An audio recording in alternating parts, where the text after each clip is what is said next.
ये कहानी लगभग हर घर की है, जहाँ शादी के बाद लड़के की माँ और लड़के की बीवी को ये असुरक्षा हो जाती है कि कहीं उनका पलड़ा लड़के के सामने हल्का ना पड़ जाए। ऐसे में चालाक बहू सास को कैसे देती है जवाब, चलिए देखते हैं इस कहानी में। सौम्या और उसकी सास एक दूसरे से जलन की भावना रखती। दोनों के बीच सिर्फ कंपटीशन था कि आखिर शेखर है किसका। शेखर यानी सौम्या का पति और कंचन बहन का बेटा। एक दिन सौम्या अपने कमरे में शेखर से फोन पर बात कर रही थी। हेलो शेखर, मैं ना आज सारा दिन घर का काम काज करके थक गई हूँ। क्यों ना शाम को किसी क्लब में चले? Okay baby. कमरे के बाहर कंचन बहन सौम्या और शेखर की सारी बात सुन लेती हैं। बड़ी आई मेरे बेटे को लेकर क्लब जाने वाली।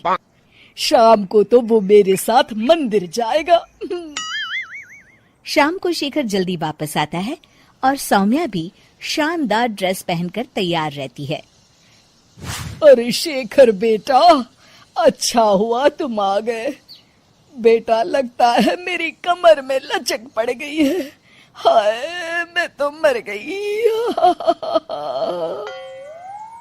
अरे माँ, क्या हुआ? मेरी तो सौम्या से बात हुई थी, उसने तो मुझे कुछ भी नहीं बताया। तभी शॉर्ट चमकीली ड्रेस में फुल मेकअप में सौम्या वहां आ जाती है। सौम्या, तुमने ये क्या हाल बना रखा है?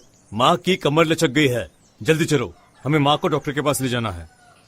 लेकिन माँ अभी कुछ देर पहले तो ठीक थी। हाँ, मैं तो नखरे कर रही हूँ ना। नहीं माँ, सौम्या का ये कहने का मतलब नहीं था। चलो, हम अभी डॉक्टर के पास चलेंगे। सौम्या परेशान सी माँ की तरफ देखती है। शेखर माँ को पकड़कर कार की तरफ ले जाता है कि तभी कंचन सौम्या की ओर देखकर आंख मारती है।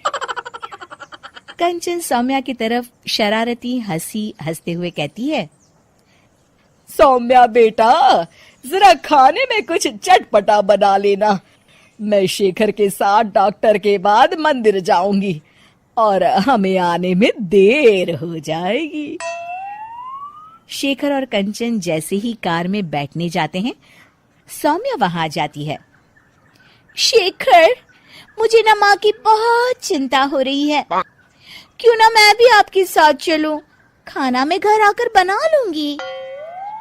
वाह सौम्या, तुम कितनी अच्छी हो। तुम्हें माँ का कितना ख्याल है।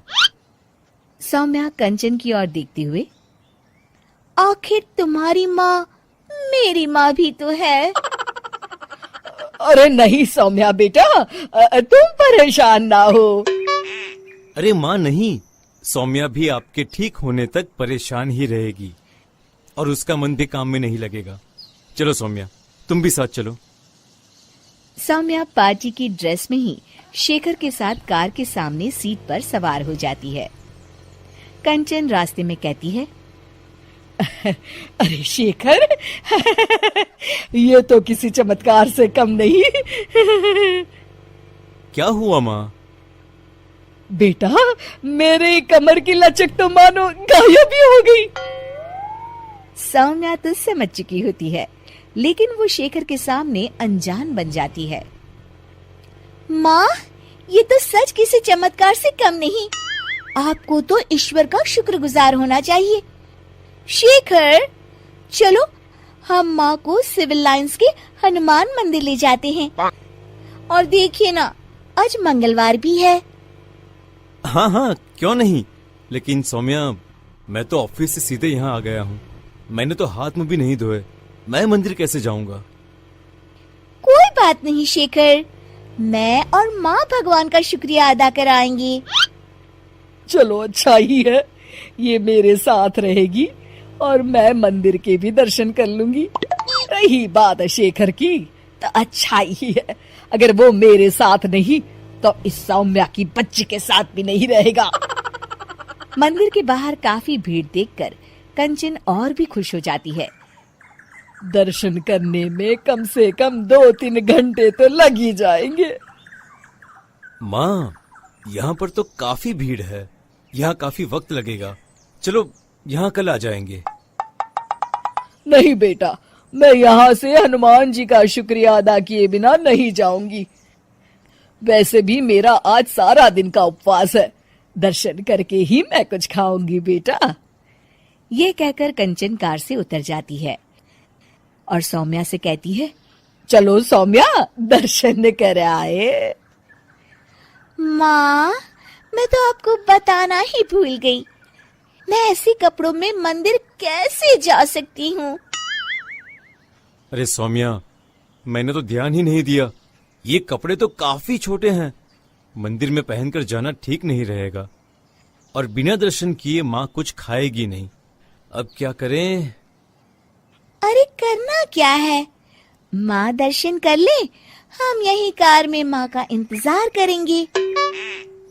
माँ, आप मंदिर में दर्शन करें, तब तक मैं और सौम्या पास के होटल से कुछ खाकर आते हैं।